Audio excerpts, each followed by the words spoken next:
I remember when I first heard a Vietnam veteran's story.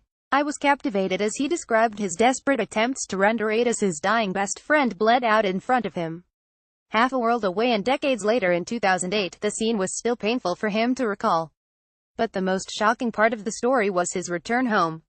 My heroic friend described having to change out of his uniform before roaming American streets, or else he'd be subject to threats. I was only 15 and I simply couldn't believe that civilians would spit on, curse and even attack returning veterans. And all this happened on American soil. Serving in the Army today, my peers and I have a very different experience. When we wear our uniforms in public, we get pats on the back, offers to pay for our meals, and warm remarks expressing gratitude for our service. Certainly, much has changed for the better. But sometimes I wonder if things will always be this way. If anything is clear in American culture, it's that yesterday's taboo is today's status quo.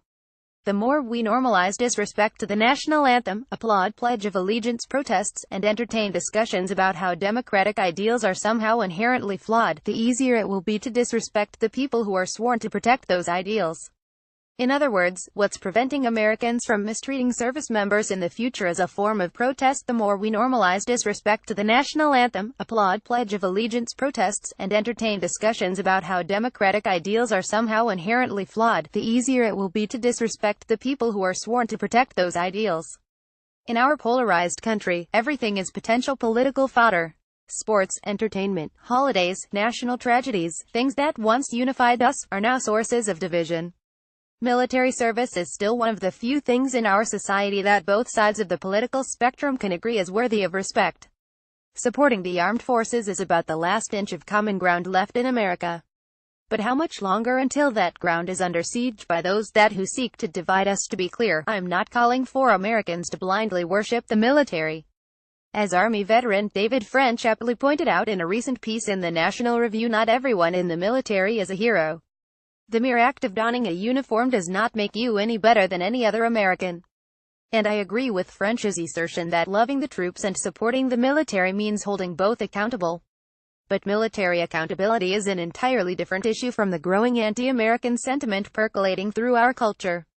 Consider a recent poll conducted by the Victims of Communism Memorial Foundation, which found that nearly half of U.S. millennials would rather live under a communist or socialist regime than a democratic country.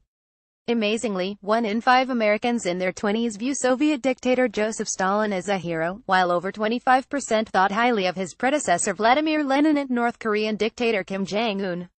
And an appalling 40% believe in restricting some First Amendment freedoms. Millennials now make up the largest generation in America, and we're seeing some deeply worrisome trends, said Marian Smith, the executive director of the foundation. Worrisome is an understatement. More and more citizens fail to understand the importance of democracy and thus can't see value in patriotism. That leaves them more susceptible than ever to false narratives about what it means to be an American. And even worse, such narratives could easily lead them to more radical forms of protest. Concerned Americans, Democrats, Republicans and everyone else, should work together to educate our fellow citizens and reverse the flow of ignorant ideas that continue to gain momentum. As Thomas Jefferson cautioned us, if a nation expects to be ignorant and free in a state of civilization, it expects what never was and never will be. American culture is not far removed, in either time or ideology, from the days when U.S. soldiers, sailors, airmen and Marines were harassed by their own countrymen when in uniform. On this Veterans Day, the mistreatment of American troops remains a red line that few dare to cross.